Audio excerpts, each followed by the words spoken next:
सबकी ज़िंदगी में कभी न कभी कोई ना कोई इस तरह का वाक़या ज़रूर पेश आता है जो कि ना सिर्फ उसको या उसके मिजाज को बदल देता है, बल्कि उससे पहले जो उसके कॉन्सेप्ट्स थे, जो वो सोचा करता था, उस तमाम सोच को, उन कॉन्सेप्ट्स को भी बदल के रख देता है।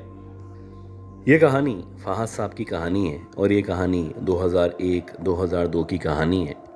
ये बताते हैं कि उस दौर में मैं हायर स्टडीज़ के लिए बैरून मुल्क यानी इटली गया हुआ था और इटली में जहाँ पे मुझे रिहाइश मिली थी वो एक सेकंड फ्लोर पे छोटा सा कमरा था जहाँ पे मैं रहा करता था।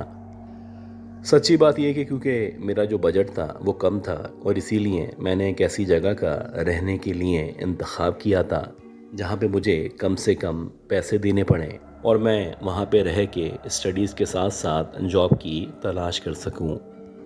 जब भी आप यूरोप जाते हैं जॉब मिलना मुश्किल नहीं हुआ करता, लेकिन आपको स्टडीज़ के साथ लीगली एक ख़ास टाइम दिया जाता है। उस टाइम के अंदर ही या उन वर्किंग आवर्स में आप जॉब कर सकते हैं। खैर किस्सा मुख्तसर, अक्सर ऐसा होता था कि मैं जब मुझे जॉब मिल गई तो स्टडीज़ के बाद जॉब करने के बाद रात को 11-12 बजे फ्री हो जाता था। मेरे पास 2-3 घंटे हुआ करते थे और अगर आप उस दौर की बात करें, क्योंकि सोशल मीडिया इतना ज़्यादा कॉमन नहीं था, तो मैं मुख्तलिफ़ काम करके अपना टाइम पास किया करता था। एक तो शुरू से ही मुझे बांसुरी बजाने की आदत थी और जो लोग कहा करते थे कि जब मैं बांसुरी बजाता हूँ तो उस बांसुरी की जो धुन है वो लोगों को वहाँ पे बैठे रहने पे या मेरे ऊपर तवज्जो देने पे मजबूर किया करती है। और ऐसा ही था कि मैं इटली में भी जब रात को फ्री होता तो अपनी इस प्रैक्टिस को परफॉर्म किया करता था। खैर, जो लोग इटली में रह चुके हैं या जो लोग यूरोप में रहा करते हैं उनको अंदाज़ा होगा कि वहाँ पे यहाँ की निस्बत जो वेदर है वो बहुत ज़्यादा ठंडा है और गर्मियों में भी सर्दी का एहसास हुआ करता है। वैसे ही एक सर्द रात थी और मुझे याद है कि रात के तकरीबन 1:15 बजे का टाइम था। मैं अपने कमरे में बैठा हुआ था और मुसलसल बांसुरी बजा रहा था। अब ये जो कमरा था, अगर आप इस कमरे की बात करें तो इसका स्ट्रक्चर इस तरह से था। इस छोटे कमरे के बराबर में एक छोटा सा लॉन्ड्री नुमा एरिया मौजूद था और बाहर की तरफ सहन था या खुला एरिया मौजूद था। खैर, बांसुरी बजाते बजाते मुझे बराबर की तरफ से एक अजीब सी घरघराहट सी महसूस हुई। ऐसा लगा जैसे कोई चीज़ वहाँ पे मौजूद है या किसी ने अपने गले से बड़ी अजीब सी आवाज़ निकाली है या कुछ ना कुछ तो है जिसकी आवाज़ मेरे कानों ने महसूस की है। और ये बड़ी नॉर्मल सी बात है कि जब आप अपने अतराफ़ में कोई इस तरह की आवाज़ महसूस करते हैं, ख़ास तौर पे ऐसे माहौल में जहाँ मुकम्मल तौर पे ख़ामोशी हो या सर्दी हो, तो आप कोशिश करते हैं कि पहली आवाज़ में उस तरफ रिस्पॉन्स ना करें। मैंने भी कुछ ऐसा ही किया कि मैंने उस तरफ तवज्जो ना दी। सच्ची बात ये थी कि मैं उस तरफ तवज्जो देना भी नहीं चाहता था, क्योंकि मैं इतनी एज का नहीं था और सच्ची बात यह है कि मुझे अंधेरे से या अकेले रहने से वैसे भी डर लगा करता था। लेकिन ये ज़िंदगी है और इस ज़िंदगी में बहुत सारे काम आपको ऐसे करने होते हैं जो आप कभी भी करना नहीं चाहते। खैर, मैं मुसलसल दोबारा से बांसुरी बजाने लगता हूँ। मेरा ख्याल है कि 10 या 15 मिनट मज़ीद गुजरे होंगे। अब मुझे ऐसा लगा जैसे कोई चीज़ ज़मीन पे जाके गिरी है, जैसे कि कोई किताब, कोई इस तरह की चीज़ जब ऊंचाई से नीचे गिरती है तो जिस तरह की आवाज़ आपको महसूस हुआ करती है, बिल्कुल वैसी ही आवाज़ थी जो मुसलसल मुझे सुनाई दे रही थी। ऐसा लग रहा था एक के बाद दूसरी, दूसरी के बाद तीसरी और मुसलसल बहुत सारी किताबों को या डब्बों को ज़मीन पे दे मारा जा रहा है। और सच्ची बात यह है कि जब ये आवाज़ें बढ़ती चली गईं तो मैं खड़ा हुआ और खड़ा होने के बाद मैंने अपने रूम का दरवाज़ा खोला। अब जैसे ही मैंने दरवाज़ा खोलने के बाद जब मैं बाहर यानी उस लॉन्ड्री रूम एरिया की तरफ बढ़ना शुरू करता हूँ तो मुझे ऐसा लगा एकदम से कोई पीछे की तरफ हटा है, जैसे कि अगर कोई लाइट के अगेंस्ट मौजूद हो तो उसका शैडो आपके सामने पड़ा करता है और अगर वो अपनी कोई मूवमेंट करे या पीछे हटे तो इस शैडो या लाइट की वजह से आप उसको बआसानी महसूस कर सकते हैं। खैर, जो भी था वो एकदम से लॉन्ड्री के अंदर या तो दाखिल हुआ था या लॉन्ड्री से मुसलसल झांक रहा था और मेरे आने पे वो एकदम से पीछे हटा था। अब मेरे पास यही ऑप्शन था कि मैं उस लॉन्ड्री की तरफ जाता, वहाँ पे देखता कि आखिर क्या मसला है। लिहाजा मैंने उस तरफ बढ़ना शुरू किया। जैसे ही मैं उस लॉन्ड्री नुमा एरिया के सामने आया तो मैंने देखा कि एक औरत जो कि मुश्किल से 38 या 40 साल की होगी, कुछ अजीब सा गोरा सा या येलोइश सा उसका चेहरा था। उसके जो बाल थे ऐसा लग रहा था जैसे बिखरे बिखरे बाल हैं। कुछ अजीब से हुलिये में, या आप कह सकते हैं कि फटे पुराने नाइट सूट में वो वहाँ पे खड़ी हुई थी। और अजीब बात ये थी कि जब मैंने उसके हाथों पे या उसकी बाकी बॉडी पे गौर करना शुरू किया तो उसके हाथों पे या उंगलियों पे जो नाखून मौजूद थे वो इस कदर लंबे और इस कदर बारीक नाखून थे कि ह्यूमनली इतने बड़े नाखून या इतने पतले और बारीक नाखून किसी के नहीं हो सकते। कुछ अजीब सा उसका बॉडी स्ट्रक्चर था। ऐसा लग रहा था थोड़ी सी झुकी हुई है या फिर उसकी कमर में कोई ना कोई प्रॉब्लम ज़रूर मौजूद था। एक और अजीब बात ये थी, जब मेरी नज़र उस औरत के कदमों की तरफ पड़ना शुरू हुई तो उसके कदमों पे ऐसा लग रहा था बेतहाशा ज़ख्म मौजूद हैं और ऐसा लग रहा था उन ज़ख्मों से मुसलसल खून रस रहा है। ये कौन औरत थी? भला इसका इस कमरे से या इस हॉस्टल से क्या ताल्लुक़ था? और इतने खौफनाक हुलिये में या इतने डरा देने वाले हुलिये में वो यहाँ पे क्या कर रही थी? ये सिर्फ अल्लाह जानता था। बस मुझे इतना याद है कि मेरे सामने ही सामने वो एकदम से पीछे हुई है, और ना सिर्फ वो पीछे हटी है बल्कि ऐसा लगा देखते ही देखते दीवार के अंदर जाके गायब हो चुकी है। ये जो कुछ हुआ था इतना आनन फानन हुआ था कि मैं एक लम्हे के लिए सख्ती किसी हालत में वहाँ पे खड़ा हुआ समझ रहा था कि मेरे साथ हुआ क्या है। लेकिन अल्लाह जानता है कि मैंने जैसे तैसे अपने आसाब पे काबू रखा और मैं पलट के सीधा उसी छोटे रूम यानी उस रूम की तरफ आ गया जहाँ पे मैं स्टे कर रहा था। वहाँ अंदर दाखिल होते ही जो भी कुरानी आयत मुझे आया करती थी मैंने मुसलसल उनकी तिलावत शुरू कर दी, और इस वाक़े के बाद से मैंने कोशिश शुरू कर दी कि मुझे जल्द अज जल्द कोई ऐसी जगह रहने के लिए मिल जाए जहाँ पे रहना मेरे लिए मुमकिन हो सके। लेकिन अजीब बात यह थी कि जब तक मैं वहाँ पे रहा, मैंने जब भी वहाँ पे बांसुरी बजाने की कोशिश की तो मुझे उस बराबर वाले लॉन्ड्री नुमा एरिया से अजीब सी मूवमेंट सी महसूस हुआ करती थी। अल्लाह का शुक्र है कि कुछ अरसे के अंदर अंदर मुझे एक दूसरा कमरा मिला और मैंने वहाँ से यानी एक जगह से दूसरी जगह अपना सामान शिफ्ट कर दिया।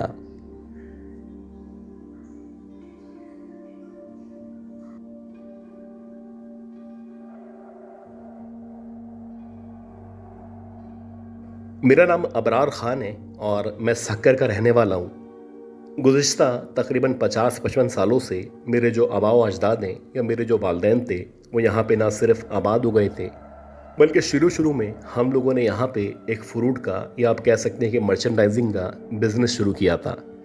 अब शुरू में जो लोकल मार्केट थी हम वहाँ पे सप्लाई किया करते थे, लेकिन जैसे जैसे टाइम गुजर रहा था हमने अपने काम को एक्सटेंड करना शुरू कर दिया था, और बिलाखिर एक वक्त ऐसा आया कि हमारा ये जो काम था वो ना सिर्फ हैदराबाद बल्कि कराची तक पहुंच चुका था।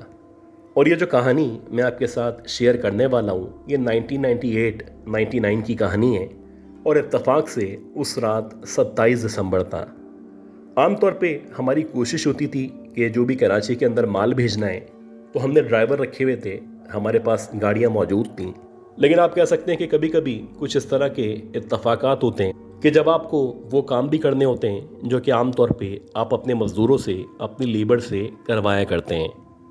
तो वैसे ही ये रात थी, शदीद सर्दी चल रही थी और इस्लामी हिसाब से जमादियुल अव्वल का महीना चल रहा था। जब मैं सप्लाई के लिए यानी सक्कर से रवाना हुआ, तो अगर आप सक्कर से रवाना हो और कराची में आपको पहुंचना हो तो आम तौर पे 7 या 8 घंटे लगा करते थे। तो वैसे ही जब मैं सक्कर से रवाना हुआ तो मुझे अच्छी तरह याद है कि रात के तकरीबन शायद 7 बजे का टाइम था और हल्की हल्की सी सर्दी होना शुरू हो चुकी थी। अब जो लोग इस हाईवे पे या इस रास्ते में सफ़र किया करते हैं उनको अंदाज़ा है कि दिसंबर में किस कदर सर्दी यहाँ पे मौजूद होती है। जब मैं अपने ट्रक को लेके यानी सामान को लेके कराची की तरफ रवाना हुआ तो इत्तफाक से इस रात मेरे साथ ना ही कोई मौजूद था, और कराची पहुंचने के बाद जो भी माल था वहां जाके बल्कि मुझे किसी और मज़दूर का या लेबर का इंतज़ाम भी करना था। बहरहाल जब मैंने हैदराबाद का जो टूल प्लाज़ा है इसको क्रॉस किया और मेरा रुख सरासर कराची की तरफ था, तो जब मैं कराची के लिए एंटर हुआ यानी जब मैं उस टूल प्लाज़ा से आगे निकला तो मेरा ख्याल है कि रात के तकरीबन 1 या सवा 1 बजे का टाइम था। बहुत ज़्यादा धुंध मौजूद थी। दूर दूर तक ऐसा लग रहा था जैसे आज लोग सफ़र करने के बजाय घर में रहने को तरजीह दे रहे हैं। हालांकि आमतौर पे गर्मियों के सीज़न में या वैसे भी जब हम हाईवे पे सफ़र किया करते हैं तो कुछ ना कुछ ट्रैफिक उस रोड के ऊपर मौजूद हुआ करता था। बहरहाल जैसे ही मैंने कुछ मज़ीद सफ़र तय किया और मेरा ख्याल है कि जहाँ पे आज के दौर में बहरिया टाउन मौजूद है, उस एरिए से यानी बहरिया टाउन से कुछ अगर पहले की बात करें, जैसे ही मैं उस रोड के ऊपर पहुँचा तो मुझे ऐसा लगा कि ट्रक की रोशनी में मुझे लेफ़्ट साइड पे शायद कोई औरत खड़ी हुई नज़र आ रही है और ऐसा लग रहा है जैसे कोई बहुत ही सुलझी हुई, बहुत ही साफ़ सुथरी सी औरत है जो कि किसी मदद की मुंतज़िर है। ऐसा ही हुआ कि जब मैंने आहिस्ता आहिस्ता करके अपने ट्रक को स्लो किया और जब एग्जैक्टली मैंने अपने ट्रक को उस औरत के सामने जाके रोका तो मैंने देखा कि एक औरत जो कि काले लिबास में मलबूस है, उसने बाकायदा अपने चेहरे को इस स्कार्फ की सूरत में ना सिर्फ छुपाया हुआ है बल्कि ऐसा लग रहा था जैसे प्रॉपर्ली बहुत ही अच्छी फैमिली की, या आप कह सकते हैं कि जैसे कोई इस्लामिक वुमेन मौजूद है जो कि सरासर मेरी मदद चाहती है। अब जैसे ही मैं नीचे उतरा तो नीचे उतरने के बाद ये जो भी औरत थी इसने मेरी तरफ देख के मुस्कुराया और मुस्कुराने के बाद कहने लगी कि भाई साहब अगर हो सके तो मुझे ज़रा आगे तक छोड़ दें। असल में बात यह है कि मेरी गाड़ी का एक्सीडेंट हो चुका है और मुझे इस वक्त किसी भी सूरत में कराची जाके कराची एयरपोर्ट की तरफ जाना है। मुझे बड़ी हैरानी हुई कि इतनी रात में इतनी सर्दी में ये औरत यहाँ पे मौजूद है। बिलाखिर वो गाड़ी कहाँ पे है जिस गाड़ी का एक्सीडेंट हुआ था। अब जब मैंने उससे पूछा कि आप ये बताएं कि ये जो गाड़ी है जिसका एक्सीडेंट हुआ है वो इस वक्त कहाँ पे मौजूद है, तो उस औरत ने पीछे की तरफ यानी जहाँ पे झाड़ियाँ मौजूद थी वहाँ की तरफ इशारा किया और कहने लगी कि ये जो झाड़ियाँ मौजूद हैं इन झाड़ियों की बैक साइड पे मेरी गाड़ी उल्टी हुई हुई है। मुझे बड़ी हैरानी हुई और मैं सोचने लगा कि अगर ये गाड़ी उल्टी भी हुई हुई है तो बिलाखिर ये खैरियत से इतना ज़्यादा तैयार होके सही सलामत बाहर कैसे निकली है। बहरहाल फिर भी दिल के इत्मीनान के लिए मैंने उसके कहने पे जब झाड़ियों की बैक साइड पे देखा तो वाकई में वहाँ पे ऐसा लग रहा था जैसे एक गाड़ी जो कि शायद मेहरान कार थी वो ना सिर्फ उल्टी हुई भी थी बल्कि वाकई में लग रहा था जैसे उसका एक्सीडेंट हुआ था। मैंने उस औरत से पूछा कि आप खैरियत से तो हैं, तो वो कहने लगी जी हाँ मैं बिल्कुल खैरियत से हूँ, बस आप एक मेहरबानी करें मुझे किसी भी तरह कराची पहुँचा दें। खैर मैंने उसको कहा कि आप आके मेरे ट्रक में बैठ जाएं और यकीनन मैं कराची तक आपको ज़रूर छोड़ सकता हूँ। मेरे कहने पे वो जो औरत थी उसने इस तरफ से ट्रक की जो सीट होती है यानी जो पैसेंजर सीट होती है वहाँ पे आके बैठना शुरू कर दिया, जबकि मैं इसी दौरानी में दूसरी तरफ गया और वहाँ से यानी जो ड्राइविंग सीट है उस तरफ से ट्रक के अंदर चढ़ के बैठ गया। बहुत सारे सवालात थे जो मेरे जहन में मौजूद थे और मैं उन सवालात का आंसर जानना चाह रहा था। अब जैसे ही ये औरत मेरे ट्रक के ऊपर आके बैठी तो कुछ देर के बाद मुझे ऐसा लग रहा था जैसे एकदम से रात की रानी की खुशबू आना शुरू हो चुकी है। हल्की हल्की सी खुशबू इस पूरे केबिन के अंदर फैल चुकी थी और अब जब मैंने उसके लिबास पे या उसके चेहरे पे गौर करना शुरू किया तो ऐसा लग रहा था उसके जो बाल हैं वो बेतहाशा लंबे लंबे बाल हैं, लेकिन हैरान कुन बात ये थी कि उसके जो बाल थे वो मुकम्मल तौर पे गीले लग रहे थे। ऐसा लग रहा था जैसे वो नहा के आई है या उसने अपने सर पे या अपने बालों पे बहुत ज़्यादा पानी डाल रखा है। मैं ट्रक चलाते चलाते बार बार उसकी तरफ देख रहा था और जितनी बार भी मेरी नज़र उस औरत के चेहरे पे पड़ती या उसके जिस्म पे पड़ती तो बज़ाहिर ऐसा लग रहा था जैसे वाकई में कोई बहुत ही हसीन व जमील लड़की मेरे ट्रक पे आके बैठ चुकी है। बहरहाल जैसे जैसे मुझे मौका मिलता मैं मौके से भरपूर फ़ायदा उठाता और जी भर के उस औरत की तरफ देखता रहता। अब जब मैंने उसके चेहरे पे या उसके कपड़ों पे मज़ीद गौर किया तो आहिस्ता आहिस्ता करके मुझे लग रहा था जैसे उसके जो कपड़े हैं वो भी अब गीले कपड़ों का मंजर पेश कर रहे हैं और अब लग रहा था जैसे उसके कपड़े उसके जिस्म से छुपकते चले जा रहे हैं और उसके कपड़े उसके जिस्म से छुपकने की वजह से ऐसा लग रहा था जैसे उसके जो जिस्मानी खदोखाल हैं वो नुमाया होते चले जा रहे हैं। यकीनन आप कह सकते हैं कि मैं हुस्न परस्त नहीं था, लेकिन हाँ खूबसूरती की या हुस्न शनासी की जो सिफत थी वो मेरे अंदर मौजूद थी। मैं पहली नज़र में ही किसी के हुस्न का या उसके खूबसूरत होने का बखूबी अंदाज़ा लगा लिया करता था, लेकिन अल्लाह जाने आज कैसा वहम हुआ था कि जब मैंने पहली दफ़ा इस औरत को देखा था तो बस इतना लगा था जैसे किसी अच्छी फैमिली की लड़की है। लेकिन जहाँ तक उसके हुस्न का ताल्लुक़ है तो अब हर गुज़रते हुए लम्हे के साथ साथ उसका जो हुस्न था वो बार बार मेरे ऊपर सहर फूंक रहा था और कुछ अजीब सी शैतानी सी सोच मेरे जहन में परवान चढ़ रही थी। इसी दौरानिए में जब मैं मुसलसल हर मौके के साथ साथ उसको उसके चेहरे को तक रहा था तो उसने एक निराले से अंदाज में अपने खूबसूरत हाथ को अपने चेहरे के बिल्कुल नीचे रखा। ऐसा लग रहा था जैसे उसको अंदाज़ा हो चुका है कि मैं उसको बार बार देख रहा हूँ और शायद इसीलिए यह मुकम्मल तौर पे अपनी अदाओं से मुझे शिकार करना चाहती थी। गर्ज की एक अजीब सी सूरत हाल थी। एक लंबा रूट था, शदीद सर्दी थी और आज ऐसा लग रहा था जैसे इस शहर के अंदर किसी भी किस्म की हड़ताल हुई हुई है। दूर दूर तक ये आप कह सकते हैं कि मेरे अतराफ़ में ना ही कोई गाड़ी मौजूद थी और ये तन्हाई मुझे किसी गुनाह करने पे या आप कह सकते हैं कि गुनाह की तरफ बढ़ने पे मजबूर कर रही थी। इसी दौरानिए में देखते ही देखते मुझे ऐसा लगा कि उसके जो पेट वाला हिस्सा है उस हिस्से पे या उसके अतराफ़ में बहुत सारे कीड़े नज़र आना शुरू हुए हैं। ऐसा लग रहा था जैसे बहुत सारी सुंडियाँ हैं या बहुत सारे कीड़े हैं जो उसके जिस्म पे आहिस्ता आहिस्ता करके चिपकना शुरू हो चुके हैं और अब ऐसा लग रहा था कि जो उसके खूबसूरत जिस्मानी खदोखाल हैं वो कुछ अजीब तरीके से तब्दील होना शुरू हो चुके हैं। इसी दौरानिए में जब मुझे उसके जिस्म पे कीड़े नज़र आना शुरू हुए तो उसने एक अजीब तरीके से हंसना शुरू कर दिया। ऐसा लग रहा था जैसे वो मेरे कीड़े देखने पे या मेरे परेशान होने पे मेरा मजाक उड़ा रही है। एक अजीब सी शैतानी सी मर्दाना सी अब उसकी आवाज़ लग रही थी और अब मुझे लग रहा था कि शायद मुझसे कोई ना कोई गलती हो चुकी है। मैं मुकम्मल तौर पे उसके इस जाल के अंदर फंस चुका था और अब जब मेरी नज़र इत्तफाक से उसके निचले हिस्से पे या उसके पैरों की तरफ पड़ी तो इससे पहले कि मैं उसके पैरों की तरफ गौर करता उसने खुद से ही अपने जो पाँव थे वो ऊपर की तरफ करना शुरू किए। जैसे जैसे वो अपने पाँव को ऊपर कर रही थी वैसे वैसे ऐसा लग रहा था कि इसके जो पाँव हैं किसी भी तरह किसी नॉर्मल खूबसूरत औरत के पाँव से बहुत मुख्तलिफ हैं। इसके पाँव की जो उंगलियां थीं वो पीछे की तरफ मौजूद थीं जबकि जहाँ तक एड़ी का ताल्लुक़ है तो वो आगे की तरफ मौजूद थी। यानी मेरे दरमियान मेरे बराबर में मेरे साथ एक पिछल पैरी बैठी हुई थी और मैं काफ़ी देर से पिछले तकरीबन आधे पौन घंटे से उसके साथ सफ़र कर रहा था। इसी दौरानिए में उसने और कुछ मज़ीद शैतानी अंदाज से हंसना शुरू किया और अब ऐसा लग रहा था कि जैसे मेरी ऊपर की सांसें ऊपर हैं और नीचे की सांसों का तो आप पूछे ही नहीं। मेरा दम घुटने लगा था और अब मुझे लग रहा था मेरा आखिरी वक्त करीब आ चुका है।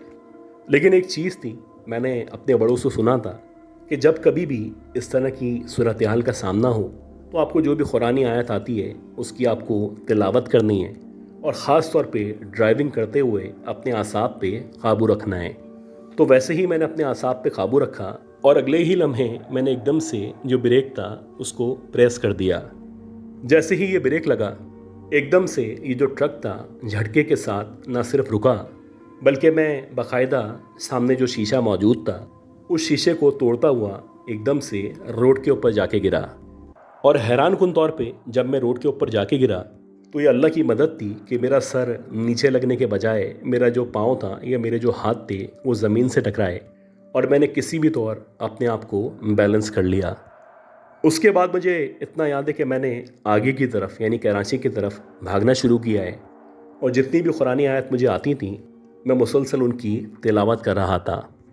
मेरा ख्याल है कि मैं 15 या 20 मिनट तक मुसलसल भागता रहा और इस दौरानिए में इत्तफाक से पीछे से एक गाड़ी गुजर रही थी और वो भी शायद मेहरान कार थी।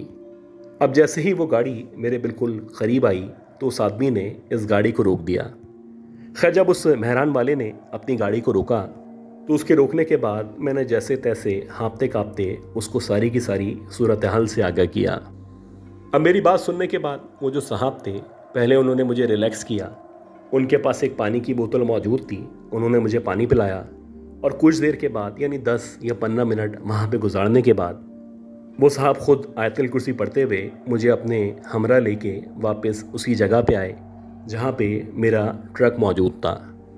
हैरान कुन बात ये थी कि मेरा ट्रक वहीं पे खड़ा हुआ था। उसकी जो विंड स्क्रीन है या जो सामने जो स्क्रीन होती है, जो शीशा होता है, वो टूटा हुआ था, जबकि जो पैसेंजर सीट है वो मुकम्मल तौर पे खाली थी।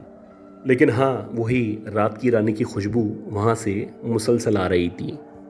खैर कुछ देर बाद जब मेरे औसान बहाल हुए तो ये साहब ना सिर्फ कराची तक अपनी गाड़ी को लेके मेरे साथ साथ आए, बल्कि एग्जैक्टली मुझे जहाँ पे ये माल ड्रॉप करना था या जहाँ पे सप्लाई करनी थी वहाँ पे उन्होंने महफूज हाथों में मुझे हैंड ओवर किया। अब जैसे ही मैं कराची में उस जगह पहुँचा तो मुझे महसूस हो रहा था कि मुझे ना सिर्फ सर्दी लग रही है, बल्कि अब आहिस्ता आहिस्ता करके मुझे बुखार का एहसास हो रहा था। अल्लाह का शुक्र है कि जब मैं वहाँ पे कुछ देर रुका तो उसके कुछ देर के बाद फ़जर की अज़ान शुरू हो गई। फ़जर की अज़ान के बाद जो मस्जिद के इमाम साहब थे वो मेरे पास आए और उन्होंने मुझ पर काफ़ी दम दुरूद किया। मेरा ख़्याल है कि अगले जो 18 घंटे थे वो मैंने कराची शहर के अंदर गुजारे, और जब मैं बिलाखिर वापस अपनी जगह अपने शहर सक्कर पहुंचा तो वहाँ पे भी मेरी दोबारा से वैसे ही हालत थी। अब जब मैं अपने घर पहुंचा तो निस्बतन मुझे इत्मीनान महसूस हो रहा था। जाहिर सी बात है मेरे माँ बाप, मेरे घर वाले मेरा इंतज़ार कर रहे थे और उनको अपने सामने देख के मुझे भी थोड़ा सा सुकून महसूस हो रहा था। खैर मैंने कुछ देर के बाद अपने बाबा को ये सारा का सारा वाक़या बयान किया। अब ये पूरी कहानी सुनने के बाद मेरे बाबा सक्कर के अंदर ये एक पीर साहब बैठा करते थे जिन्हें हाजी साहब कहा जाता था। बेसिकली वो एक सिंधी आदमी थे, लेकिन उनकी दरवेशी जो थी या उनकी जो बुज़ुर्गी थी वो पूरे के पूरे सक्कर में या पूरे इलाके में मशहूर थी। जब मेरी उनसे मुलाकात हुई तो उन्होंने पहली दफ़ा जब मुझे देखा तो मुझे देखते ही मुस्कुराने लगे। उनकी मुस्कुराहट को देख के ऐसा लग रहा था जैसे मेरे बारे में या इस वाक़ये के बारे में उनको मुझसे पहले बताया जा चुका है। हालांकि ना ही मेरे अब्बा ने, ना ही मेरी अम्मी ने, मेरे घर वालों ने, मैंने, किसी ने भी उनको ना ही कोई इस तरह का वाक़या बताया था। हाँ, हम उनके पास इसी वजह से गए थे कि वो मेरा मुकम्मल तौर पे इलाज कर सकें। खैर कुछ देर के बाद उन्होंने जब मेरा जायज़ा लिया तो मुझ पर दम दुरूद किया, और दम दुरूद करने के बाद कहने लगे कि बेटा वो आ तो गई है लेकिन उसको वापस भेजना बहुत मुश्किल होगा, लेकिन हाँ मैं पूरी कोशिश करूँगा कि उस औरत के चुंगल से तुम्हें किसी भी तरह आज़ादी दिला सकूँ। खैर उन्होंने कुछ तावीज़ों के हमरा मुझे और मेरी फैमिली को वापस रवाना किया और हमें बताया कि आने वाले कुछ दिन बहुत ज़्यादा सख्त होने वाले हैं। ऐसा ही था कि जब मैं उनसे मिलने के बाद वापस अपने घर आया तो मुझे एकदम से मतली मतली सी महसूस हो रही थी। मुझे हर वक्त हर लम्हे उसी औरत का जो चेहरा था मेरी आंखों के सामने दिखाई देता।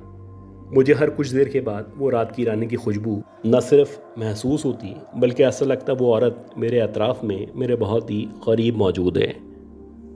इसी तरह जब पहली रात थी, यानी जब मेरा ट्रीटमेंट शुरू किया गया, तो मुझे अच्छी तरह याद है कि मैं अपने पलंग के ऊपर लेटा हुआ था। मेरे लेफ़्ट साइड पे एक खिड़की मौजूद थी और उस खिड़की के आगे एक बहुत बड़ा सा पर्दा पड़ा हुआ था। अब रात में एक एक करके जितने भी घर वाले थे, ख़ासतौर पे जो मेरी बहनें वगैरह थीं, वो सारे के सारे सो चुके थे। मैं अपने कमरे में लेटा हुआ था। मुसलसल उस औरत का जो चेहरा है वो न सिर्फ मेरे जहन में मौजूद था, बल्कि मुझे डर लग रहा था कि कहीं एकदम से वो औरत दोबारा से मेरे सामने ना आ जाए। इसी दौरानिए में मुझे एकदम से ऐसा लगा कि हवा ना चलने के बावजूद मेरी जो खिड़की है उसके आगे जो पर्दा डला हुआ है वो एकदम से हिलना शुरू हुआ है। वो इस कदर तेज़ी के साथ हिल रहा था जैसे कोई तूफ़ान आ चुका है या कोई आंधी बाहर हमारी मुंतज़िर है। इसी दौरानिए में जबकि उस पर्दे ने हवा में उड़ना शुरू किया तो एक लम्हे के लिए ये जो पर्दा था ये इस कदर हवा में उठा कि जैसे बहुत ज़्यादा तेज़ी के साथ पीछे से हवा ने इस पर दबाव डाला है। जैसे ही ये पर्दा मुकम्मल तौर पे ऊपर की तरफ गया और मुझे पर्दे के पीछे जो खिड़की मौजूद थी, जब मुझे वहाँ का नज़ारा नज़र आया तो मैंने देखा कि पर्दे के पीछे जो खिड़की मौजूद है उस खिड़की के बाहर की तरफ वही पिछल पैरी उसी हालत में वैसे ही ब्लैक कपड़ों में वहाँ पे खड़ी हुई है और मुझे देख के मुस्कुरा रही है। एक लम्हे के लिए ऐसा लगा जैसे मेरी जान जाने वाली है। मैं मुकम्मल तौर पे आंखें बंद करके जो भी कुरानी आयत मुझे आती थी मैंने वो पढ़ना शुरू की, और मुझे फिर एकदम से याद आ गया कि पीर साहब ने कहा था कि जब भी वो तुम्हें अपने अतराफ़ में, अपने करीब में महसूस हो तो एक ख़ास कुरानी आयत है, तुम्हें वो पढ़ना शुरू करनी है। और ऐसा ही हुआ कि मैंने जब वो कुरानी आयत को पढ़ना शुरू किया तो उसके बाद जब दोबारा से पर्दा हवा में उड़ा और जब मैंने बाहर की तरफ देखा तो अब की बार वो औरत वहाँ पे मौजूद नहीं थी। पहले मुझे कहा गया कि मेरी जो तबीयत है वो ज़्यादा से ज़्यादा 15-20 दिन में ना सिर्फ बेहतर हो जाएगी, बल्कि वो जो भी पिछल पैरी है वो मेरा पीछा छोड़ देगी। लेकिन 15 दिन, 20 दिन, 25 दिन, बिलाखिर 40 दिन गुजर गए। अक्सर ऐसा होता कि स्पेसिफिकली रात के 2 बजे के बाद मुझे ऐसा लगता कि मेरे अतराफ़ में रात की रानी की खुशबू आने लगी है। और ना सिर्फ वो खुशबू महसूस होती, बल्कि कभी कभी ऐसा लगता कि मेरे पलंग पे, मेरे बराबर में, मेरे सामने वो औरत खड़ी हुई है। लेकिन जैसे ही मुझे ख्याल आता या कभी वो नज़र भी आती, तो मैं दोबारा से उस कुरानी आयत को पढ़ना शुरू कर देता। इसी तरह अल्लाह अल्लाह करके 1 महीना, 2 महीने, 3 महीने, आप कह सकते हैं कि बिलाखिर तकरीबन 7 महीने बाद तब कहीं जाके जो मेरी तबीयत थी वो कदरे बेहतर हुई। इन 7 महीनों में मैंने ना ही उस रास्ते का, यानी ये जो बहरिया टाउन के सामने वाला या बाहर का जो हिस्सा है, इस रोड का ना ही रुख किया और ना ही मैंने कोशिश की कि यहाँ से सफ़र कर सकूँ। हाँ, जब भी हमें माल भेजना होता या वहाँ पे सप्लाई करनी होती, तो हमने ड्राइवर्स रखे हुए थे, वो इस सामान को लेके जाते और उनकी भी पूरी कोशिश होती थी कि रात के इस पहर में, यानी रात के 11 बजे से सुबह के तकरीबन 6 बजे तक हमें इस रोड से किसी भी सूरत में नहीं गुजरना है। आज भी जब मैं इस वाक़ये को याद करता हूँ तो ना सिर्फ मेरे रोंगटे खड़े हो जाते हैं, बल्कि मैं आज भी मेरे जो जानने वाले बहरिया टाउन में रहा करते हैं उनसे मिलने से या वहाँ पे जाने से परहेज़ किया करता हूँ।